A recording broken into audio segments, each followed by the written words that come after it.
महाराष्ट्राच्या न्यूज चॅनलच्या 5व्या वर्धापन दिनाच्या निमित्तानं अंबाजोगाई शहरामध्ये आयोजित करण्यात आलेल्या भव्य भजन स्पर्धा व आराधी गायन स्पर्धेच्या कार्यक्रमाच्या निमित्तानं मंचावर उपस्थित असलेले आपल्या अंबानगरीचे माजी नगराध्यक्ष आदरणीय राजकिशोरजी मोदी साहेब, तसेच मंचावर उपस्थित असलेले अध्यात्मामध्ये त्यांचं फार मोठं योगदान आहे असे उद्धव बापू आपेगावकर, आदरणीय कोकाटे महाराज, आदरणीय जोशी महाराज, मुकुंदराज संस्थानचे प्रमुख आदरणीय किसन महाराज पवार, खाडे महाराज, मंचावर उपस्थित असलेल्या सौ शेट्टीताई, उषाताई चव्हाण आणि ज्यांच्या संकल्पनेतून हा कार्यक्रम अंबाजोगाई शहरामध्ये सुरू आहे असे आमचे मित्र अभिजितजी लोपटे, आदरणीय सतीशजी मोरे, त्यांचे सर्व अंकुलवार,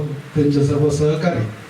आज खरोखरच मनापासून आनंद होत आहे की अंबाजोगाई शहराला एक वेगळी परंपरा आहे, अंबाजोगाई शहराची एक वेगळी संस्कृती आहे, ते जपण्याचं काम या ठिकाणी संग्राम महाराष्ट्राच्या न्यूज चॅनलच्या माध्यमातून सातत्यानं या ठिकाणी केलं जात आहे. आणि या स्पर्धेमध्ये आपल्या परिसरातून वेगवेगळ्या जिल्ह्यातून अनेक स्पर्धकांनी याच्यामध्ये सहभाग नोंदवलेला आहे आणि त्याच्यामध्ये नक्कीच या स्पर्धा पारदर्शकपणे ते पार पाडतील हा मला या ठिकाणी आपल्याला विश्वास देतो.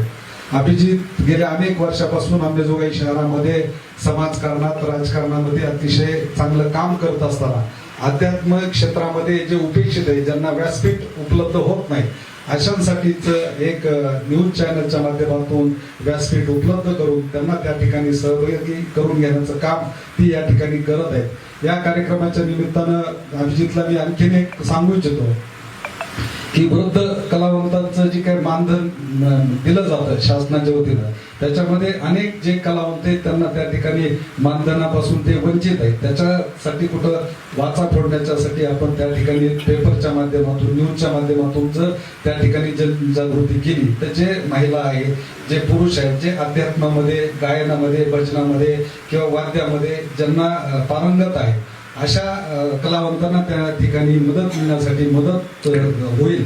आपल्या माध्यमातून त्या ठिकाणी आपण आवाज उठवावा आणि त्यांना वृद्ध कलावंतांचं जी काय मानधन आहे ते मिळवून देण्यासाठी पण प्रयत्न करावा. आम्ही आपल्या सोबतही ज्या ठिकाणी आमची कुठं मदत लागत त्या ठिकाणी आम्ही सदैव आपल्या सोबत खांद्याला खांदा देऊन सोबत आहे. मंचावर उपस्थित नाव घ्यायचं राहिलं, या ठिकाणी अंजन साहेब पण उपस्थित आहे. संगावचे आदर्श सरपंच म्हणून ज्यांनी काम केलं त्यांचा उल्लेख झाला की गाव कसं असावं, सरपंच म्हणून काम कसं केलं पाहिजे, हे आदर्श व्यक्तिमत्व आपल्या या ठिकाणी मंचावर उपस्थित आहे. मी आपला अधिक वेळ घेत नाही. या कार्यक्रमाच्या निमित्तानं उपस्थित असलेल्या सर्व स्पर्धकांना या ठिकाणी मनापासून शुभेच्छा देतो. या कार्यक्रमाच्या प्रसंगी आल्यानंतर आयोजकांनी आमचा जो बहुमान केला त्याबद्दल त्याचे मनापासून आभार मानतो. थांबतो. जय हिंद, जय महाराष्ट्र.